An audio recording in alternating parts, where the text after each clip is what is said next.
Welcome back to the lightattheend.com podcast. Lightattheend.com is a resource for those who want to learn more about end-of-life topics but don't know where to start. I'm Kevin Berk, and I'm joined today by Seth Viddal, co-owner and COO of The Natural Funeral. Seth, thank you so much for joining me today. I'm thrilled that we got introduced by our mutual colleague, Alexis Rebane of Guardian Fox Arts, and it's wonderful to be finally meeting you. Thanks, Kevin. I'm really glad to be here, and I'm grateful for the work that you're doing at Light at the End. Nice, thank you.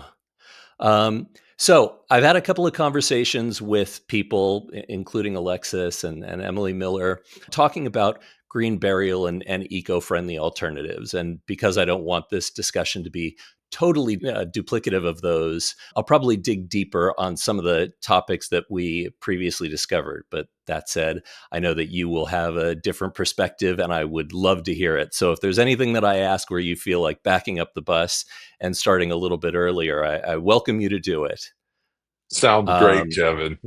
okay, good. How did the natural funeral come to be and how did you become involved in it?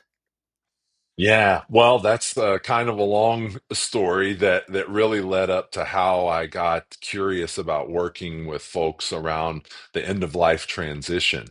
And Kevin, that story really began with the passing of my parents.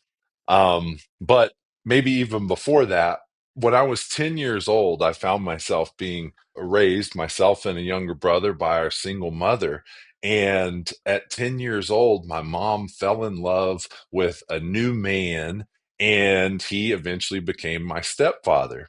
And his name's Raymond Olachia, and he was Mescalero Apache and was very connected with his cultural roots and his identity and practiced the crafts and the lore and kept alive really the spirit of his lineage.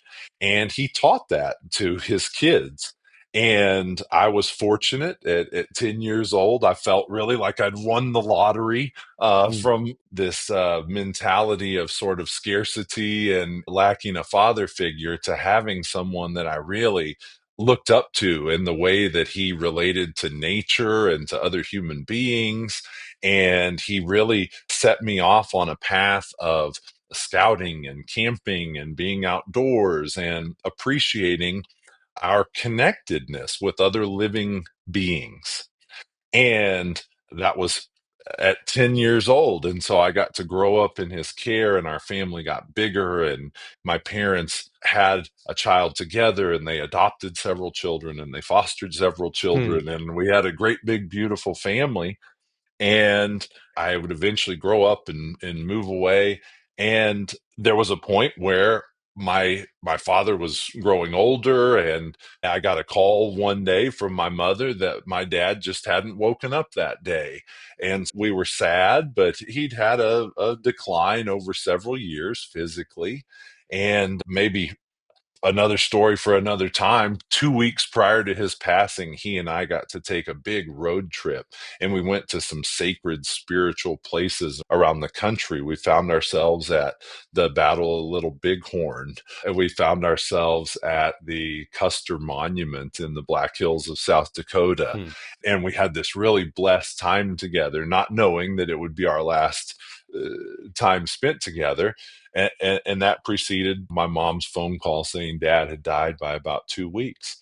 And so, 2.5 weeks then after this trip with my dad, I found myself with my mom at a funeral home in Texas, in the little Gulf Coast town where I grew up with my stepdad and mom and big family. And we were making funeral arrangements. And the arranger, I remember him reaching back in a file cabinet over his shoulder and pulling out the file folder that we had most recently used in my family, which was the death of my grandfather. And so what we basically did was we approved this cookie cutter funeral, the same casket and the same 2 hour visitation and the same tea and crumpets that we had purchased several years earlier when my grandfather had died. And at the moment, I didn't really connect that this action we had just taken for my father really didn't match who he was. But as you do when you're getting through life, we tend to just tap the brakes for just long enough to get through a funeral event. At least that's how we had historically in my family.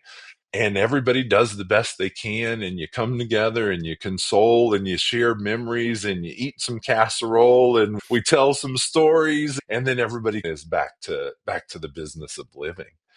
And Kevin, it was about 1 year later that my mom called me again, and this time with much more sadness in her voice. She was calling to let me know that my little brother Sam had died by suicide. Mm. And so mom and I found ourselves about a year later back in the same funeral home. And I remember reaching over the shoulder and pulling out the file cabinet and saying, "Well, this is the last funeral that we had for your family." And we basically repeated the same funeral. But this time it was for my little brother. And Sam had been adopted by my parents and was a gay man in coastal Texas that grew up in a struggle around his own identity and self Mhm. worth and a joy that he found in the world. And in that moment of sadness, my mom and I made the decision to replicate the same funeral that we had before. I mean, same casket, same kind of visitation and all. Did that just make it easier to get past it? Was that kind of the thought process at that point? It was taking the option that we knew worked last time. It really wasn't a part of the conversation. What might we do differently? Who was Sam and how was his life different than Raymond's? And how would we come together as a family differently in this moment? It really, Kevin, was about this is a simple option. It's the low hanging fruit. We already know this works. Let's get the same model of casket, do the same routine, and same tea and crumpets, same ceremony. We just sort of got through it. That was in March of 2015 that Sam died. And in March of 2016, my brother called me because my mother had died while she was packing her bag to come to Colorado and visit me and my family the following day. And so that was another unexpected loss. And my family found ourselves back. There's some coffee stores where they'll give you a punch card after you have so many lattes, you get, your eighth one free. And that's what it felt like. We felt like we were on a conveyor belt through this funeral home. And we bought the same funeral for mom. And then after we got through mom's funeral, something gave in me and in my family around that same time period, Kevin, in March of 2016, I experienced a ruptured intestine, and I found myself hospitalized for about a 10-day period where I underwent a life threatening experience where I'd gone into a toxic sort of septic shock from this Wow. intestinal rupture. And then after I left the hospital severely compromised and attended my mother's funeral that way and made the plans for her funeral that way. So even again in that moment, it was about taking the easy option and following the path that we had done before, sort of without the thought of uh, what we might bring new to that moment. And so, Kevin, that was a long story personally. After death became an uninvited guest those three times with my mother, brother, and father, and then nearly with myself having experienced a life threatening event. I I stopped or I shouldn't say I stopped, the universe stopped me and forced me to examine the question, what is mortality trying to teach me right now? And what is my place in the world? At the time, I owned and operated a business that my wife and I decided to sell. And I went back to school in my 40s to explore I was going to serve in end of life care and in recognizing these transitions that are available to us when one of us dies. Seth, that's such a rich story. Thank you so much for sharing it with me. It seems to give some great context for what you do and the rest of the conversation we're going to be having. I have to ask, Was there never a point with your father where he had discussed what he wanted after he passed or after he did with your mom about what she wanted after she passed? Was that conversation never had? It's interesting that you ended up Yeah. with your brother, your father, your mother all having the exact same burial experience, and it didn't sound like that had ever been talked about. Oh, Kevin, it wasn't. Our family was very similar to most sort of American cultural households where death is not talked about very frequently. In fact, I remember when my grandparents died, based on the ages of the children, was who got invited to the funeral. And it was like with a lot of families, how, how can the children process this? How much do we describe to them clearly? How much do we separate them from what we perceive will be a tragedy or a sorrow that they won't know how to process or that'll be difficult for us to process if we bring it up together? We were just as bad at having that conversation in my family as I think most Mm. households or many households. Maybe it took me seeing it in threes for me to wake up to the possibility that I'd like to really peel back what's possible at that moment, because it was through th- those funeral experiences that I realized we're leaving a lot on the table about what's possible. And I imagine having that extreme health scare of your own had you really thinking about it as well. It did. It did. Not so much my own funeral, but Really. it really got me to thinking about what do I want to do with the rest of my life. I sort of had been a serial entrepreneur for years and had started multiple companies, from real estate development and finally a general contracting firm that was doing a lot of commercial and industrial work. So I'd build or rehabilitate strip malls or churches or schools or restaurants. And it really took the sobering impact of those losses to make me wake up to the possibility that I have something to give in this space. And maybe it's through the acute awareness that the universe provided to me in a short period of time that I'd like to focus on this, that I realized that's how I want to spend the rest of my life. Most of us Westerners of our relative age grew up with two options: burial and cremation. But can we talk about how those became the predominant methods of final disposition? I'd never really stopped to think about it until I heard you on the frankly excellent Body of Wonder podcast talking a little bit about it. And I went, I've never thought about that, but it makes a lot of sense. Yeah, Kevin, I'll be a little bit crass here because you could boil those options down to what they used to ask a long time ago when you'd arrive at a restaurant or a social engagement. They'd ask, "Would you like smoking or non-smoking?" And many funeral homes ask, "Would you like cremation or burial?" And that's the bottom line that we're getting to. And then around that, we're going to package some other services or maybe catering or a fancy casket or a viewing or a dove release or music. But you're Mm. right. Those have been the crux of the offering for many, many years. I could give you a history of burial and a history of embalming that dates back to the Civil War, or the history of cremation in this country that dates back to Philadelphia in the 1880s. But those have been the main two options for a long, long time.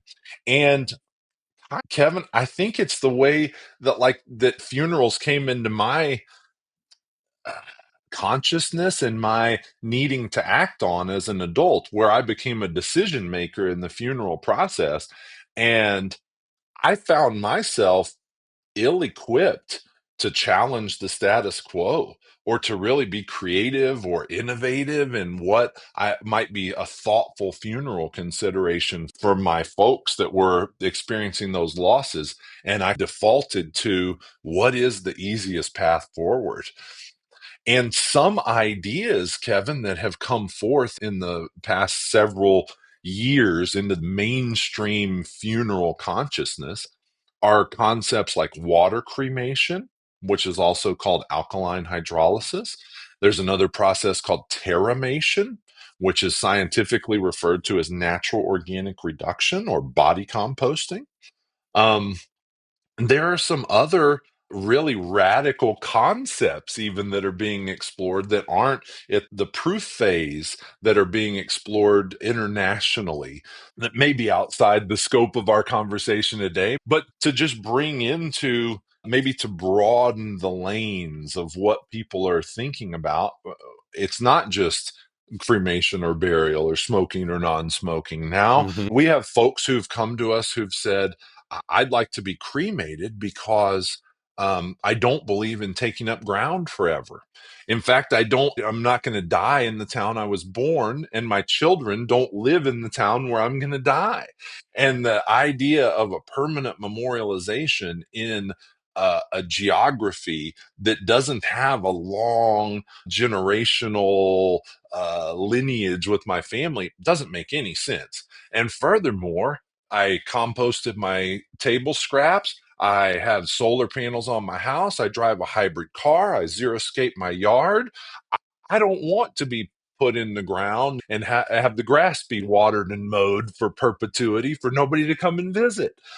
And so I'd like a cremation, but I have a fear of fire, or I have a religious or cultural perspective that doesn't agree with fire or cremation in my human body or my spiritual body. And so these other concepts are meeting the needs of people who have environmental or sacred or personal reasons that they'd like a different disposition method. I'll give a little historical perspective on these other two options that I'm going to share. And what I want to pause for just a second, Kevin, maybe it makes sense to offer your listeners this jump because I said I went back to school in the late 20 teens. And as a part of that journey in searching for how I was going to manifest an offering in the second half of life, I was really blessed to meet a couple of entrepreneurs who were beginning. They had a fledgling concept for the natural funeral, but we didn't yet have our doors open or have a brick and mortar facility. And in my sort of culminating capstone project, final semester back at university in my adulthood, I met Dan Ziskin and Karen Van Buren, who had this idea for something called the natural funeral.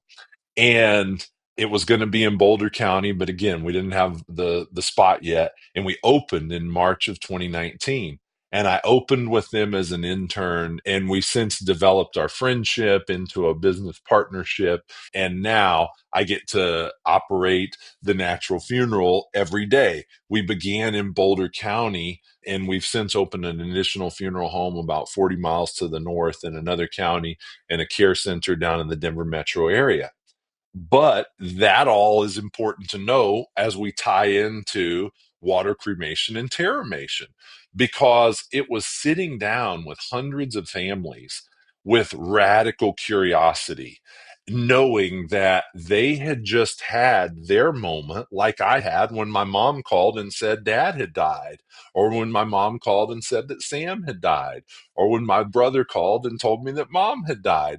It wasn't my time to think and be creative then.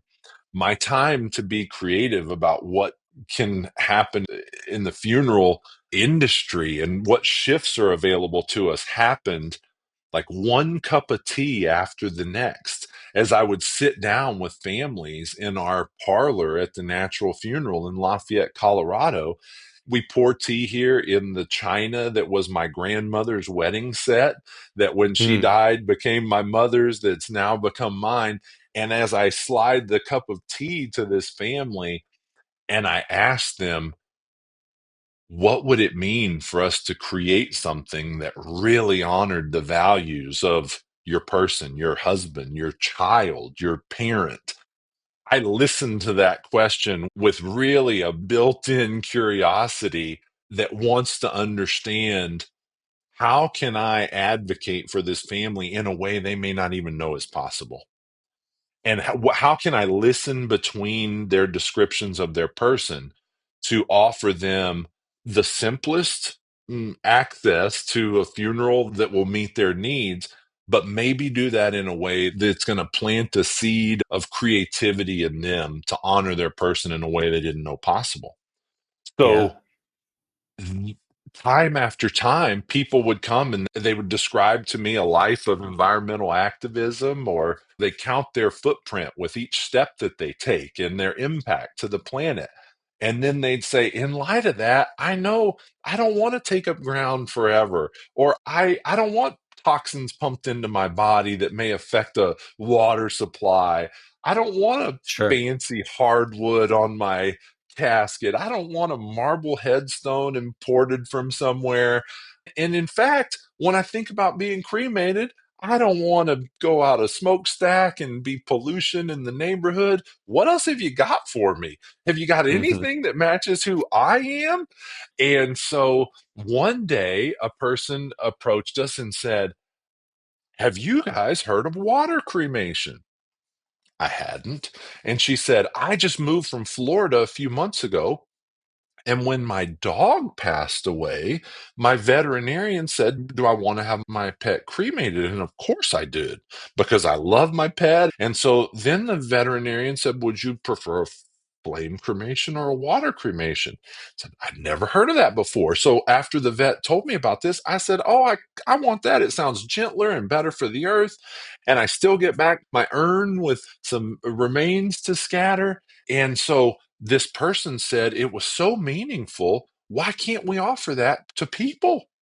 And so we got to doing some research, and this was back in 2019. And we found out that a method of disposition called alkaline hydrolysis had been legalized in certain states. And in fact, Colorado had passed a law allowing for alkaline hydrolysis or water cremation. And that law had passed back in 2011, but nobody was offering it. And so we got to work with a supplier of the technology, the instrument that performs alkaline hydrolysis, and we began offering that to the consumer in response to a request that came over a cup of tea across a lit candle in a moment of a family's curiosity about how we could match a funeral to their values. We couldn't obviously perform the service immediately, but within, uh, I would say it was maybe 3 months, we had already made the investment to begin retrofitting our facility with this technology. And Kevin, that was back in 2019. And now we have served hundreds of families from all over the United States, a few international families who have heard that we're offering this thing and it resonates with them. And so they move heaven and earth to put arrangements in place. So that's what happens with their body when their time comes. Hmm. Um, The fact that it took someone else bringing that to you and you weren't aware of it, even being in the industry, it shows kind of a remarkable shift that occurred not only in you and your business, but just the public consciousness, I suppose, around water cremation being a real valuable and available and legal option. Yeah.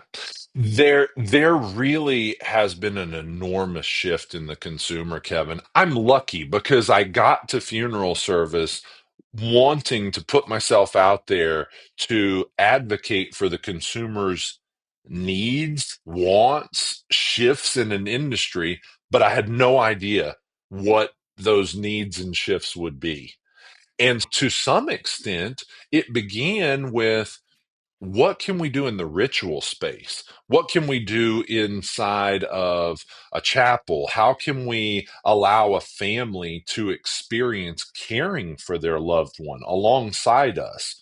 Rather than the outsourcing that occurs, a lot of times there's a death call that comes to a funeral home. It might come from a nursing facility or from a hospital or a coroner's office or a family's home. And often the question is, how quick can you get here?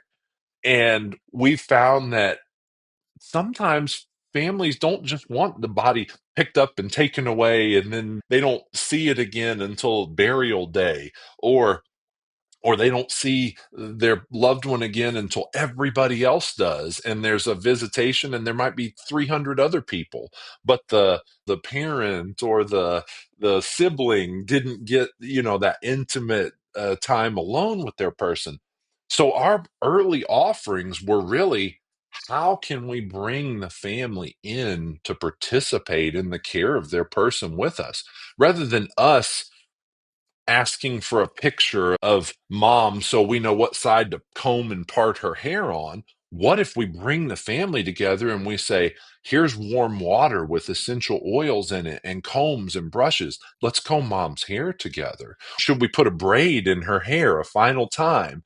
And we'll have families telling stories about, oh, mom loved it. I'd braid her hair and my sister would rub her shoulders at the same time, and we'd tell stories. And we're right back in that moment with a family, inviting them into some style of participation in the death care that they didn't know was possible.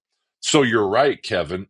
A lot of our early sort of creativity leaned toward, how do we bring the family into this care, participatory with us? And it took those candle side moments for a family to say, what else have you got?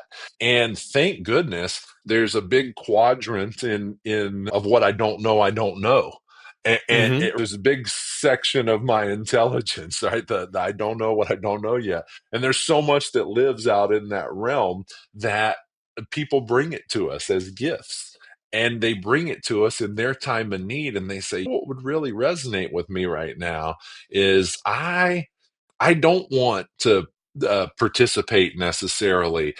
Maybe I'm too timid for that, or I'm just not ready for that. But what I do want is, my wife was a rose gardener. And what I really want is a way to respect the earth and to have her body rejoin the cycle of life. Can you do that? And the person may not know that what they're asking for is actually a technology where, yeah, if her specialty and passion was investing her time with nutrients and care into a rose garden, the truth is her whole body can become that gesture of love. And a family doesn't know necessarily how to ask for that.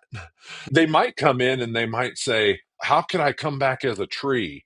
How could I come back as a flower? Or just how can I do good? And we connect those dots. You were approaching it from a place of hands-on customization, and it was the desires of the people who you were engaging in these conversations with that then sort of exposed, well, how can we give you what you're looking for? Yeah, absolutely. Absolutely. It's a lot of curiosity, it's a lot of active listening, and it's really, as our team comes together and we talk about our commitments toward the family with no attachment to what it is that they're going to ask for, because they're not necessarily the same religion or cultural background or age, or they may have radically different perspectives and views, and we appreciate and celebrate that. And so our team tries to advocate from a perspective of, we want what you're about to ask us for. We want to empower you to receive what you're about to ask us for. How do we lay groundwork for you to feel safe and comfortable asking us for what you need? So we've tried to create some lanes for that and tried to create some space for that. And it starts with the way we welcome people over tea, and we light a candle with a match. We ask them if we can bring the warmth and the closeness of their loved one into this conversation with us. And then we allow their presence of their loved one and their values to inspire the funeral service that we're getting ready to co-create with this family. Hmm. From all that I've been reading recently, it sounds like that process of being more involved and engaged with the person after they've passed, it's actually much healthier for the family members, the loved ones, to be involved at that level and to often introduce children at a younger age to that. It has less of a specter of being ominous and scary. Um, if they're kind of there for the whole thing. Is that your understanding as well, or your experience? Yeah, Kevin, that definitely matches with my experience. And when people call, and they'll often ask, there's a 12-year-old grandson, can we bring him? Or maybe the death occurred to a person in their young 20s or late teens, and the family wants to ask about bringing younger siblings. We've got Hmm. a 7-year-old little brother. Would it be okay for him to come? And it's deeply personal to each family, and we respect each family's opinion. And we always encourage the full inclusion of the whole family body, because the whole family is going to process this loss together. And the family is a unit that's forever changed by the transformation of this one person going from being an active living participant in the family body to now a living memory in the family body. And so we encourage that engagement and participation. I'll share with you a really sweet story that's always stuck with me. And it was early on. It was actually back in 2019 when I was very new with the natural funeral. We didn't yet offer water cremation or terramation. It was the very early days in 2019. We just opened our facility when a young woman died. And that young woman was in her early 20s and had a younger sibling who was in his teens. And I'll remember the mother asking, would it be okay if he came to see his sister this final time? And I remember him touching his sister and recoiling at the temperature that he felt when his warm hand came in contact with her cool skin.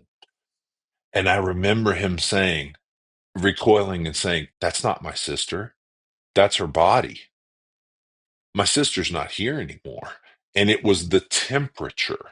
It was touching her skin and Hmm. feeling the difference in his warm skin and her cool skin that, like a lightning bolt, put that recognition into this young person and into me too. And I backed away, and I had a private emotional experience realizing this young person had just taught me an enormous lesson in reality and in processing the life of his loved one. So it's beautiful, and it happens a lot of different ways, Kevin. Hmm. This is just the shell, their spirits someplace else. Probably a whole other discussion. But for now, let's get back to where we left off, talking about water cremation or alkaline hydrolysis. Yeah. Now, that has also been available for about 100 years. If that's accurate, that it's been around for so long, how has it been ignored for so long? Alkaline hydrolysis was patented by process on December 25th of 1888 by a man named Amos Herbert Hobson. And so alkaline hydrolysis, the technology, has existed since the late 1880s. It was patented around the hydrolyzation of livestock carcasses. Amos Hobson patented it as a disposition technique for cattle. It really remained relatively obscure and certainly not commercialized in any way for a long, long time. It wasn't patented in terms of a human funerary application. It wasn't until I believe, 1990s, maybe 1980s, 1990s, that research universities began using alkaline hydrolysis for disposition of body donors for the donor programs.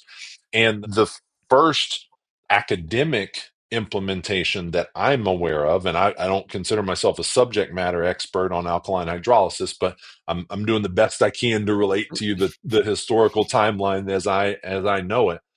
In the 1980s or 90s, the Mayo Clinic began using alkaline hydrolysis systems for disposition of cadavers through their body donation program. And there was implementation around that before several companies patented products for use in commercial human funerary applications. And there today exist only a handful of companies who make instruments for alkaline hydrolysis. There are 28 states that have passed legislation allowing for alkaline hydrolysis, but I would share that just like in Colorado, where it was legalized in 2011, and in 2019, we began as the first operator in Colorado, there are lots of states where alkaline hydrolysis is legal, yet not offered. Can I tell you a little bit about the technology, or do you feel pretty, Oh, of you think your course. listeners are pretty No, no, tuned into no. that? I would love to hear it, and I suspect they would too. Okay. So let me give you a description of alkaline hydrolysis, which is by definition a process of chemistry.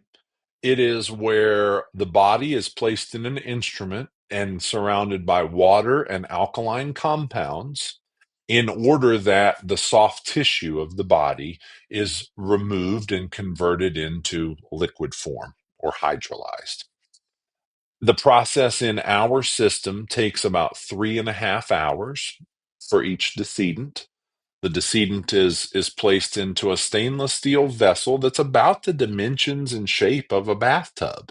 It's about 2 feet wide by about 2 feet deep by about 7 feet long. And with the loved one, we place 12 gallons of warm water, and then alkaline compounds are metered into the water, producing a base or high pH alkaline compound that surrounds the body. Our vessel then gently rocks, and then once the chemicals in the water are placed into the vessel with the body, on about a 15-second timer, we rock 3 degrees down one way, and then about 15 seconds later, we rock 3 degrees down the other way.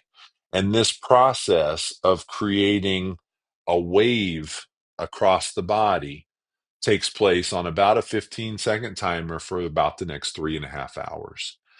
This is a closed system, so there's no emission, there's no smoke or pollutant going out a chimney. All of the essence of the body is captured and maintained in this vessel. What Hmm. we're left with at the end of the process, 3.5 hours in, are three distinct things inside the alkaline hydrolysis vessel.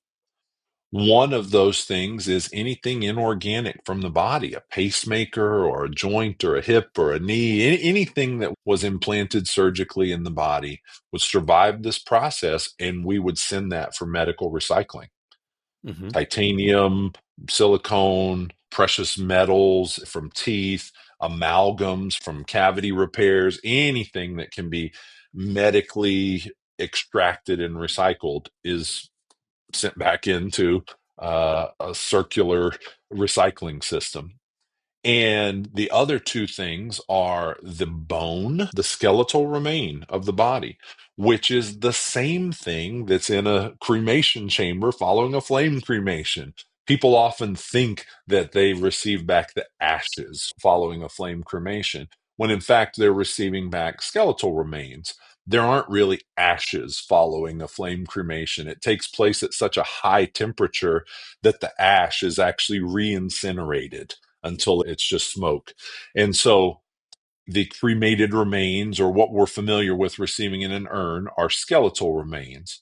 And so Hmm. too in a water cremation, we take these skeletal remains and we reduce them to a powder form in order to put them in an urn, and we give them back to the family.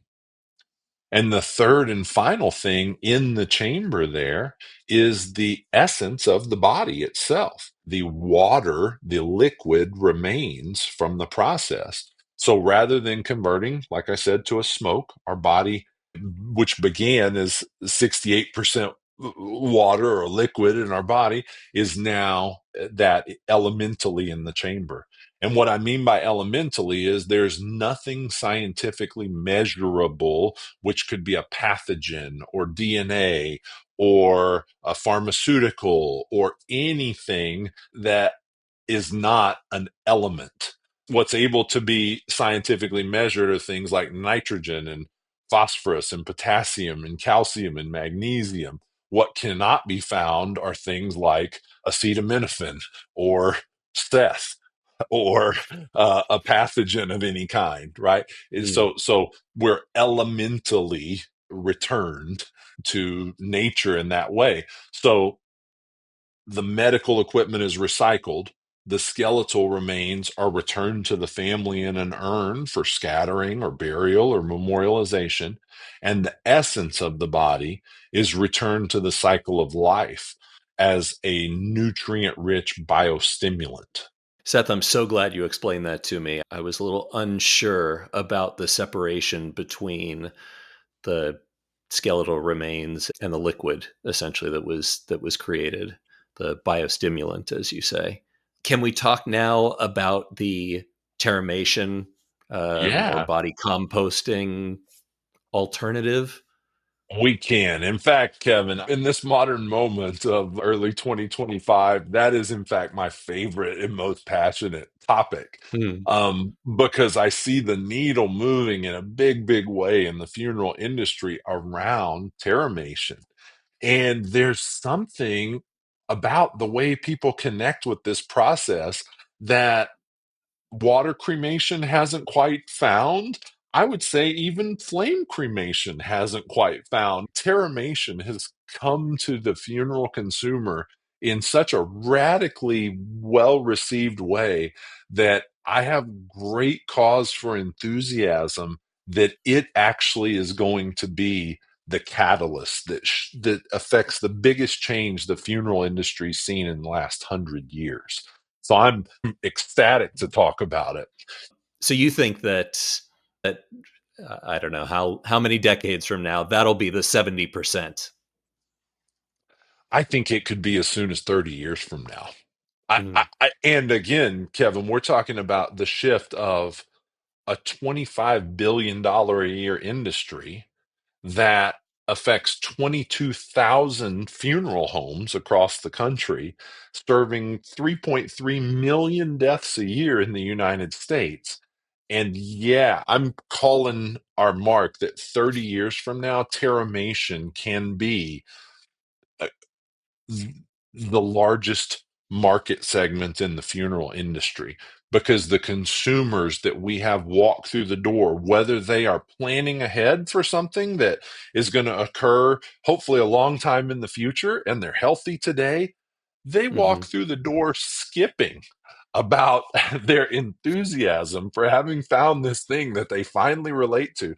We've had people, I'll tell you stories of people in their 30s who've come in healthy as can be, no prognosis, no reason to be at a funeral home other than I heard about this thing in the news, and if y'all offer this, I want to sign up today so that in the unlikely event I'm in some accident and I need funeral services soon, make no mistake about it. This is exactly what I want for my body. And I've had people in their 30s come and Hmm. stop what they're doing, take a day off work, come tour the Terramation facility, write a check to prepay for their eventual service and skip out and go tell their friends about this happy thing they've just done.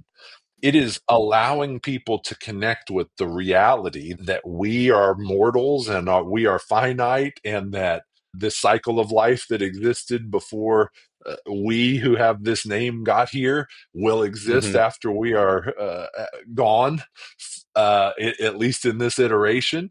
And there's a useful thing that we can do with our remains when we don't need them anymore. And that's what the process of terramation symbolizes to so many people.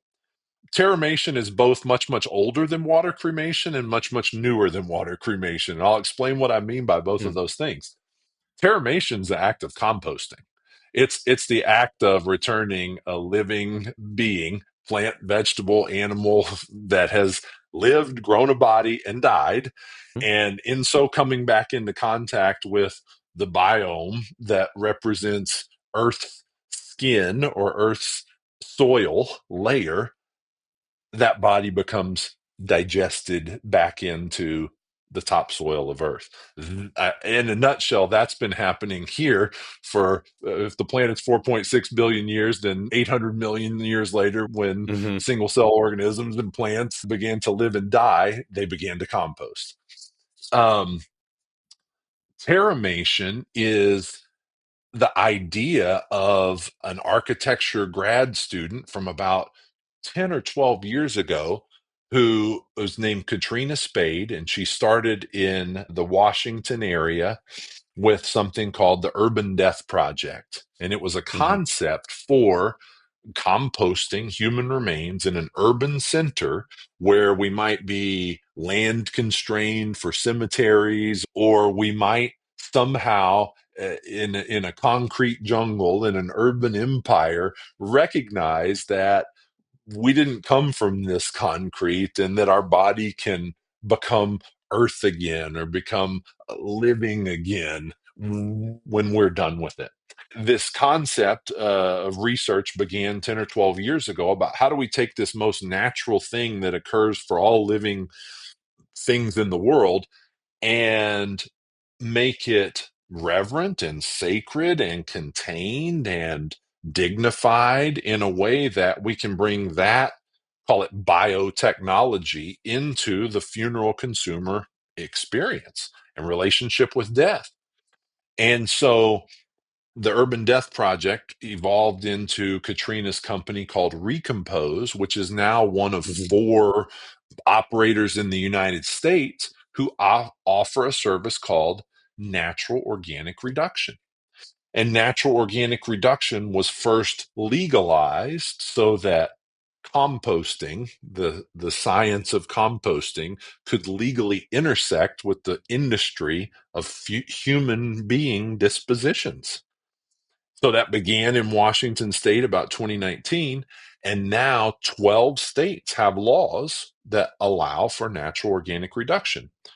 Three of the operators that exist today began in Washington state and still operate there. And the other U.S. operator is us, the Natural Funeral that operates out of Colorado.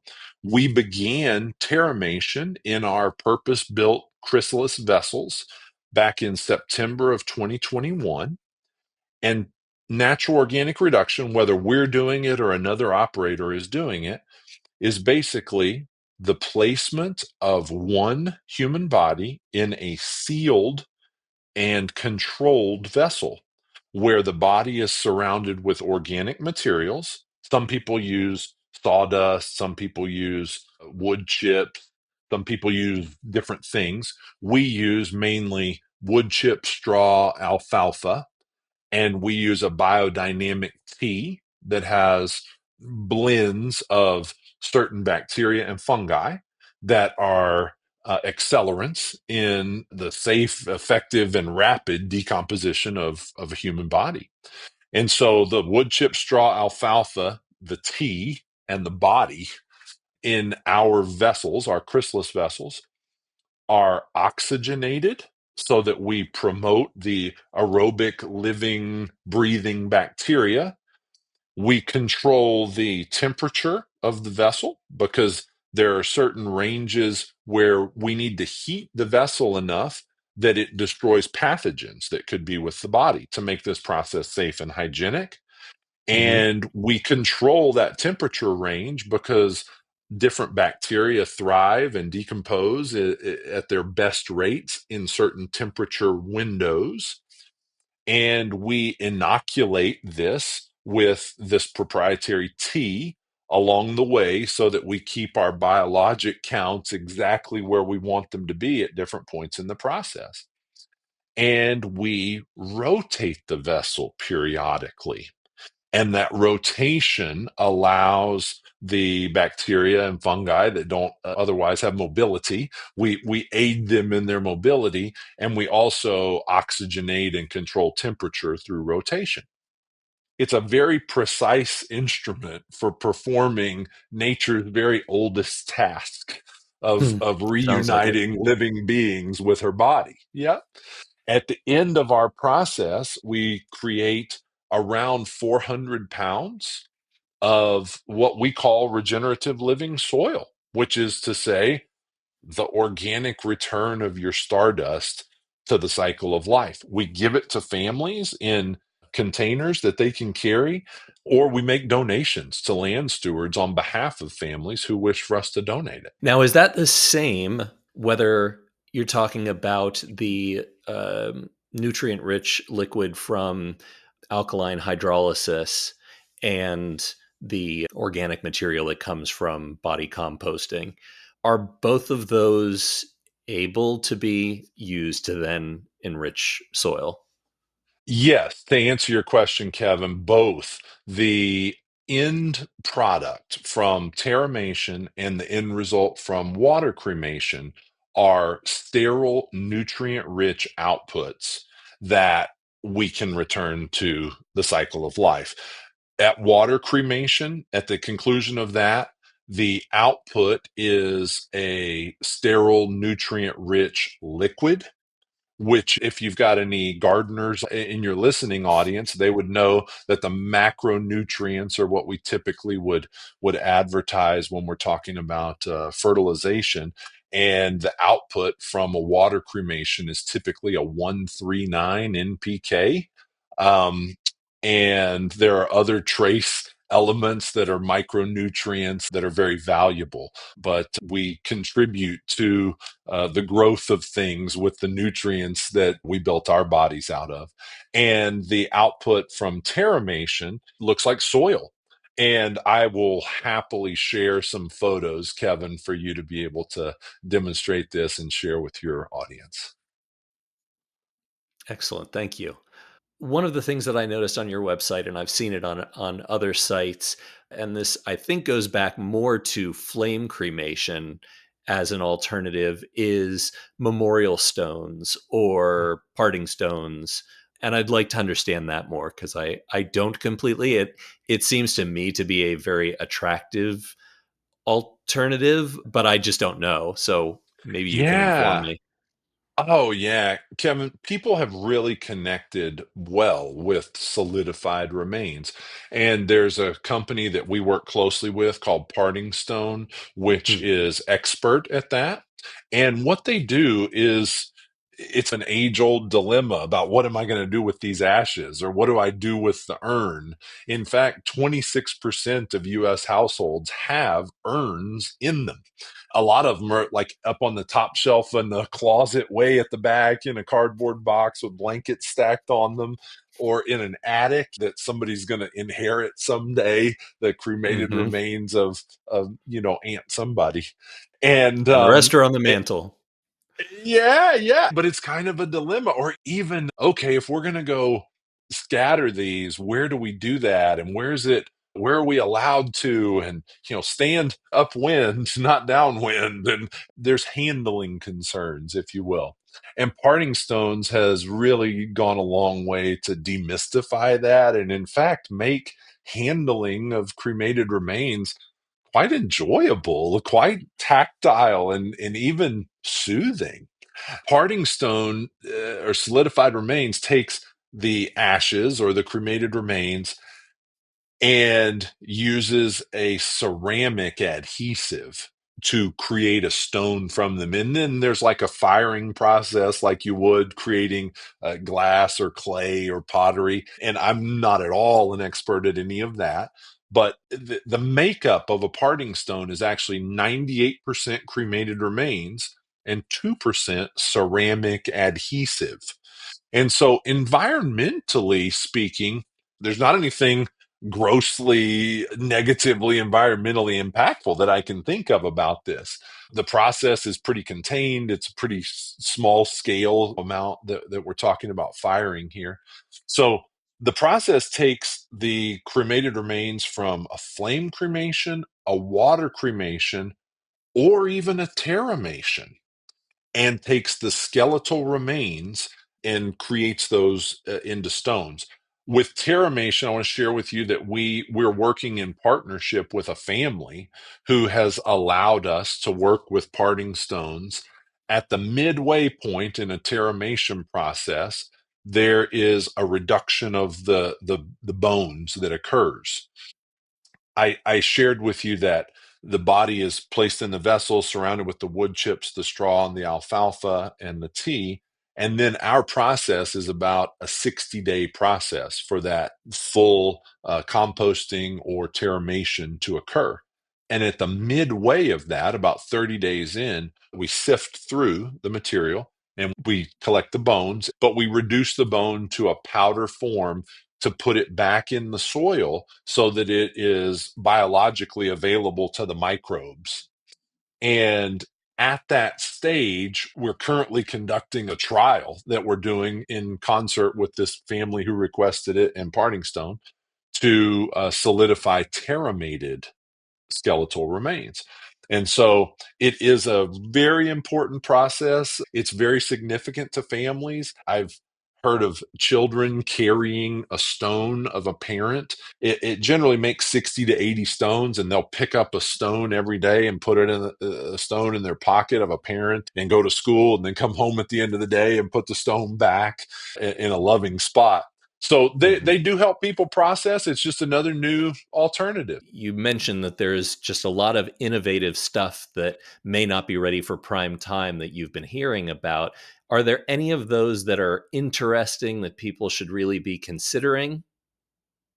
Yeah, well, it's interesting, Kevin, because some of those are considerations on the front side of our disposition. Like a mushroom suit would be maybe something that we shroud our body in as a symbolic gesture where we're bringing those spores and that mycelium network to help in the return of our body to the earth. I'll share with you, we don't use those in our green burials. We choose to use just a natural cloth. We wouldn't be opposed to those because they would obviously decompose fine. But in a green burial, we don't actually emphasize a speed of the decomposition of the body or the return of the elements of the body back to being bioavailable.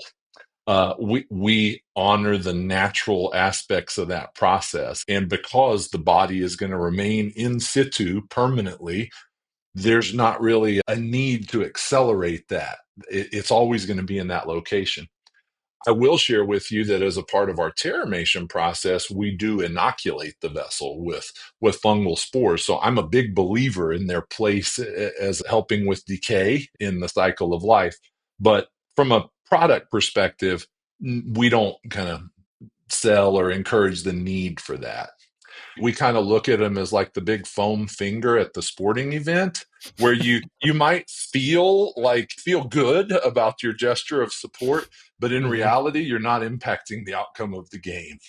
To speak to other products, though, certainly in natural death care, there are willow carriers that are options that people can choose instead of a casket. And there are lots of natural products that people can work with. Of course, essential oils instead of embalming fluids would be another natural approach.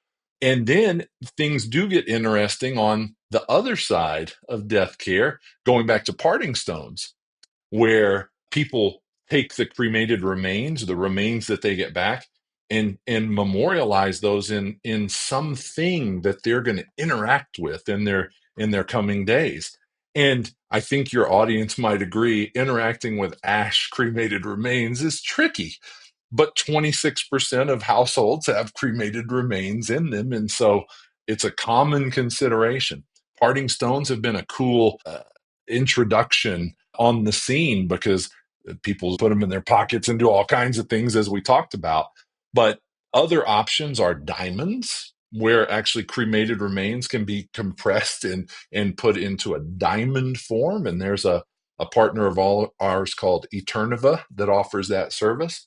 And Hmm. then there are local artists that we work with who blow glass pieces that contain ash or cremated remains from a fire cremation or water cremation or terramation. We have local potters that use the regenerative living soil that our bodies become.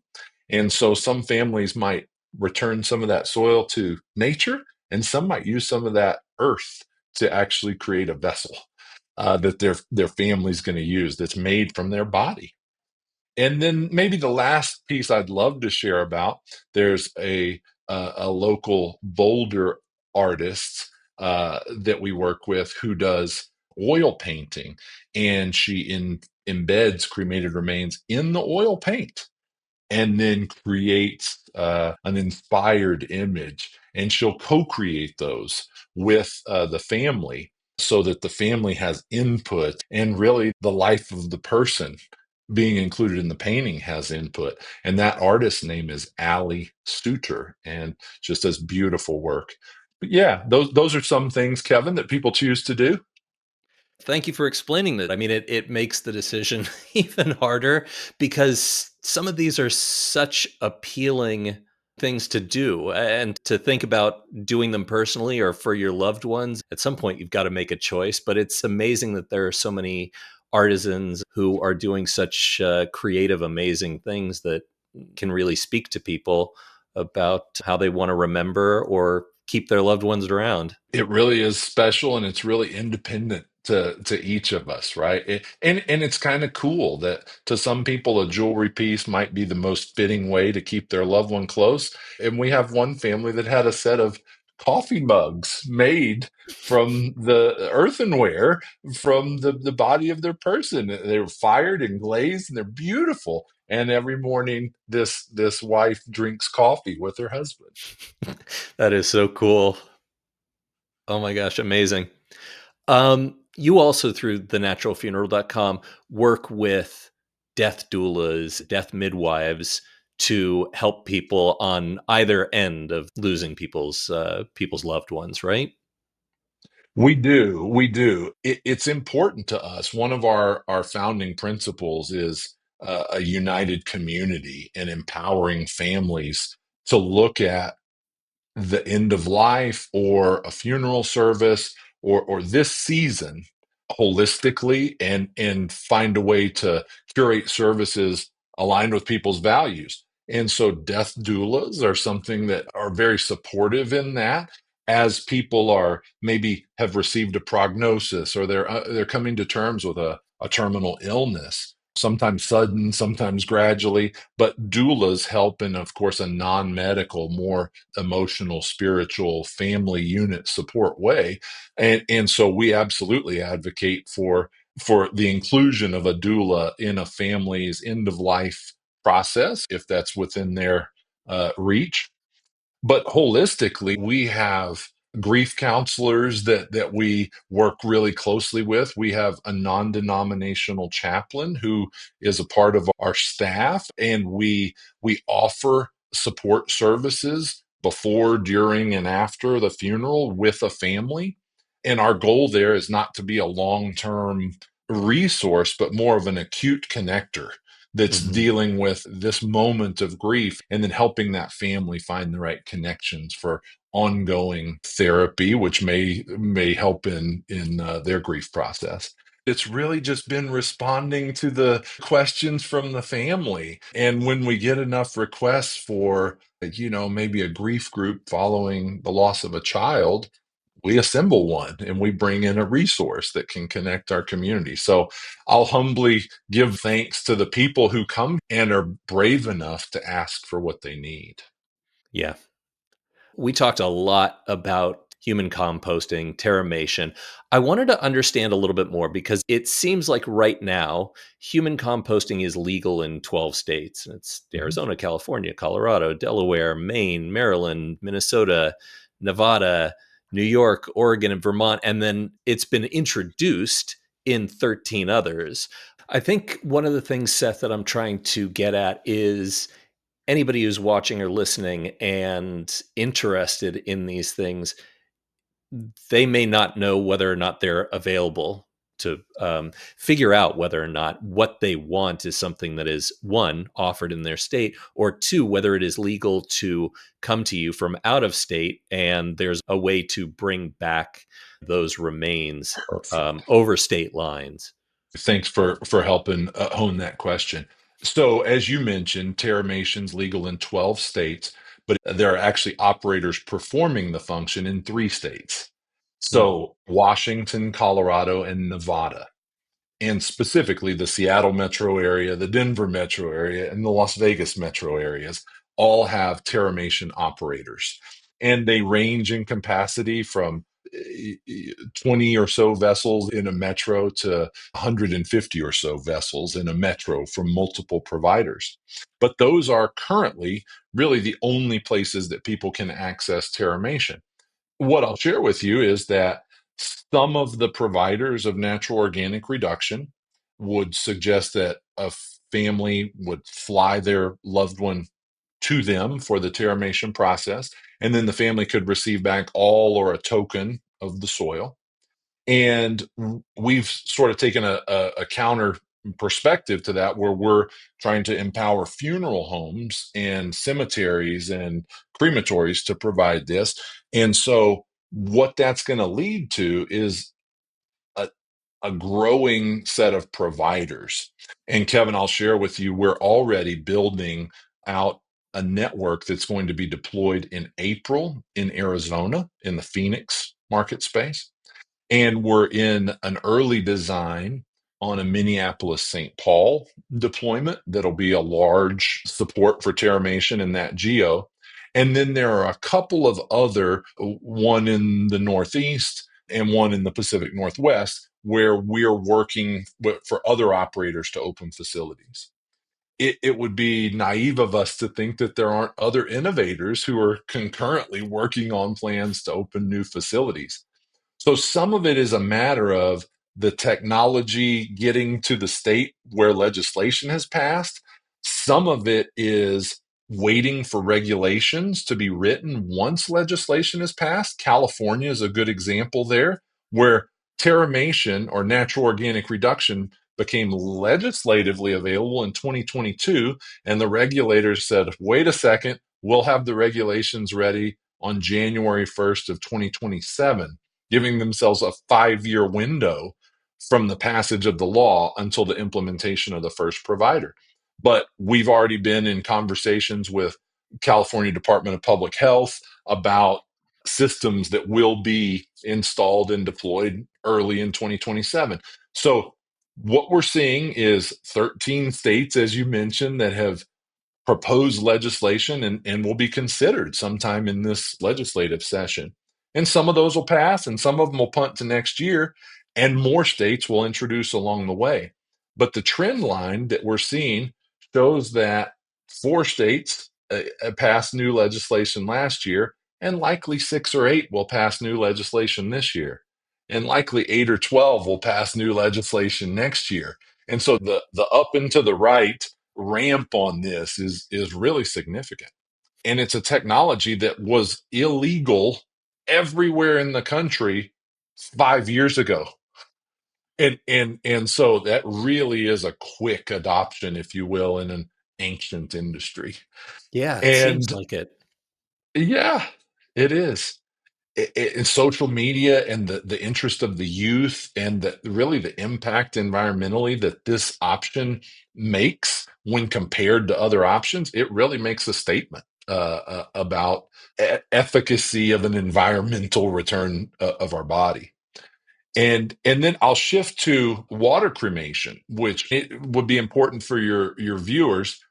You'd want to search for water cremation or alkaline hydrolysis if that's the service you're looking for. And that's legal in 28 states, with a few additional states that will consider new legislation this year. But of those 20 states, only about half of them have operators. And so it really is a sluggish industry that is slowly embracing these new technologies. And from the consumer side, the want is much faster, I think, than operators are able to open new facilities, which leads to the dynamic, Kevin, you shared about people coming from other states. So, operating from a place of curiosity and being wildly in favor of supporting the client's request, I found it interesting when someone shared, as an environmentalist, I'd like to fly my body from New Jersey to Colorado when I die. And I thought, well, gosh, most people wouldn't think a plane ride like that as an act of environmental consciousness. But this person viewed that action as activism and as a proponent of awareness. And he said, if I don't do this, who's going to do it? If I don't make New Jerseyans aware that I'm so in favor of this and I've researched it and I know it's right for me, then I'm willing to get on an existing commercial flight, not a charter Mhm. flight, but I'll get on an existing flight that was already going to go from New Jersey to Colorado. And it's that important to me to make the statement. And I felt it in this call with this person from New Jersey. And since then, Kevin, of the 175 or so Terramations we've done, approaching a quarter of those have come from outside of Colorado, from folks where they can't get this, but they want it. And the farthest that we've had someone come from is actually Indonesia. And a requirement for Terramation is that the body be unembalmed. And so all of the shipments of these decedents we've orchestrated in a natural way. And I'll share with your audience that it is legal to send a body across state lines, across 49 state lines. You can send an unembalmed body, with the one exception being the state of Alabama, which does not allow an unembalmed body to enter or leave the state. Seth, thank you for all of that information. That's so good to kind of understand the legality and the options that are available. Gives people a lot to consider and research on their own to figure out whether their state is going to allow for the thing that they want to do. So in our remaining time that we have together, I would love to get into what you see as and this is a big ask, I know, pros, cons, and costs between conventional burial, green burial, flame cremation. Yeah, Kevin, I'd love to get into that. And we're really transparent with this. Everything I'm about to tell you is publicly available on our website. And I encourage any funeral home, please do your customers that favor of allowing them the gift of being able to research you and find out some preliminary information before they have to pick up that 500-pound phone and make a difficult call. I also want to encourage folks to connect with a group called a Funeral Consumer Society. Most states have a Colorado Funeral Consumer Society or New Jersey Funeral Consumer Society, and those are the groups that take the voice of the public and amplify it to legislators. And so, if you have a want for empowering your community to have access to something, you don't have to be dying. In fact, it's helpful if you're not, and you can participate in this campaign. We need voices and we need advocates out there. And I know your audience, Kevin, would be the right kind of hearts and hands to hear that request and bring what they need to their communities. So when we talk about like the pros and the cons and the costs of each option, I'll share with you that I'm going to give you our retail prices, and our prices tend to be on the full service end of the spectrum. We have brick and mortar facilities, and we have licensed directors, and we have staff vehicles and on-site body cooling and beautiful facilities. And our goal is not to be the cheapest of any option in the area. Our goal is to meet each family eye level right at their needs. I'll share with you cremations. Sometimes you can get them for as cheap as $1,000 or so in your town. And that's typically going to involve maybe not much interaction with the funeral home, but more of like a transport service and maybe help with registering the death with the state, and then return of cremated remains, generally by mail. And of course, we involve families and we pick up loved ones and leave flowers with their family as a touch point to them as we bring them into our care and shelter for the process. The cons of flame cremation are that it's also pretty consumptive and it also pollutes. It's not uncommon for whole caskets to be cremated, or leather shoes, or rubber soled shoes, or even metals that are in our bodies. And so that generally goes through scrubbers, but ultimately it's going to go out a chimney. Our body's going to convert from solid and liquid to gas, and by definition that's pollution.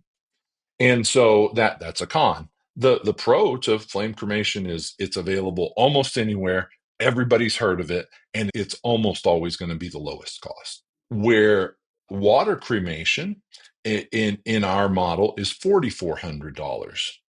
And the pro to that is that the environmental impacts are dramatically different from flame cremation. There's still a production cost, a carbon impact to the production of the chemicals that are used in alkaline hydrolysis. But because there's no emissions, and because we don't use natural gas, we use a very small amount of electricity for movement in our vessel. So it's very energy efficient. It causes no pollution, and the essence of our body can be captured and reapplied to the earth and given to plants as a biostimulant. So that's very much a pro that people find with water cremation. A con is it can cost a little bit more and it's not as accessible. It's just not as available state to state as flame cremation. And then Terramation, I'll talk about next. And we just shared about how that's the least available option. Its cost is $8,900. And that's because it's a biologically managed process that's going to take 2 to a little over 2 month time frame with almost daily interaction from a certified natural reductionist. And so the labor intensity is higher in this process. The duration is much longer. The cost is higher, but by far the environmental impact is the most advantageous. And what I mean by that, Kevin, is that in the process of natural organic reduction, we don't produce carbon emissions. We actually sequester 1,003 pounds of carbon for every process that we conduct. And so that is why people from far and wide are tending to resonate with this. Terramation, people perceive as slower, gentler, more gradual, and really relatable because we've all had a yard with maybe the deciduous leaves that fell and they rested in our yard in autumn, and then in the spring they had become humus and were beginning to break down and were a part of the soil level. And we might have even seen a ladybug crawl across the leaf. And we can envision, okay, that's what's happening in Terramation. It's no different than that leaf that left that tree that ladybug found refuge on. And so there's a perception that I know exactly where I'm going in the cycle of life when I choose this process. And then the last option that I'll touch on with you is green burial. And we don't really offer what I would consider conventional burial or traditional burial with a big casket and a vault and embalming. Our transport cars tend to be EVs and minivans and less hearses and limousines. And so our burials tend to be natural and green and use shrouds and hand lowering and less Equipment. and equipment. That's right. That's right. And so our green burial service is $4,400 plus the plot. And I say plus the plot because that there are plots for $1,000 and there are plots for $50,000. And so there's an enormous range that people can select. And then the only other additional cost to a green burial would be the natural material that folks are going to be buried in. And of course, we have shrouds that are silk and bamboos and hemps and woven, and they're gorgeous. And sometimes people say, "This was my favorite blanket, and this is what I want to be wrapped in." And we've had people who've crocheted their own shrouds that we've eventually wrapped them in. So Hmm. what your body is buried in can be as expensive as free if you so choose. Seth, I keep thinking about the fellow that you mentioned who was prepared to have his body flown across state lines so that he could get the method of final disposition that really spoke to him. And I really hope we get to a place soon where it doesn't require that level of travel and it doesn't require that extra stress, and these things are available to each of us in every state, because there's benefits to all the things that we've talked about, from green burial to alkaline hydrolysis to terramation, that it really has given us a lot to ponder and talk about with our loved ones about what we want for ourselves and what they want for themselves. Kevin, you've done a really fun job in this interview of threading together some really important factors that people need to, and maybe they're just learning through your podcast that they even could or should have self-determination about what's going to eventually happen with their body. And some people find peace in that. Some people find closure in that. Some people find joy in that. And so I think the topics that we've considered, like the spectrum of care leading up to one's passing, the support that you can have, and the ways that your community can hold you through that journey, the things that people can choose to do with the remains that they receive back are so personal and unique. How they choose to give their body back to the earth through burial or through one of these other uh, more rapidly transformative methods, the way that they choose to hold that in a stone or scatter that as ashes or have it made into jewelry that rests at their heart is so deeply personal. And Kevin, it's been one of my favorite parts of our conversation is the holistic consideration. And so I think that the angles with which you're challenging your audience to consider, what do I want to happen before I die? Who do I want to be around me in my final moments if I'm able to have agency in that? Where do I want my passing to occur? What do I want to happen after my passing occurs? How do I want my community to come together? How do I want my body to be handled, naturally at home or by professionals somewhere? And not with a, there's not a right or wrong answer. These are just deeply personal. Then what's going to happen to my body? Will I be soil? Will I be cremated remains? And then who's going to do something with those remains? And yeah, I think it's really sweet for folks to really open their minds up to what's possible. So thanks for the way you framed this. Yeah, I so appreciate. I can't thank you enough for all of the knowledge and humanity that you've brought to the conversation. It's endlessly fascinating to me. It's a subject that was for a long time really scary to me. It's probably still scary to a lot of people, but when you hear and explore some of these alternatives, they really become almost a creative expression of how you want your time on this earth to end or even continue on in some fashion. And so I think that it's really turned a corner for me personally from being something that's morbid or scary into something that's, dare I say, exciting and creative and appealing.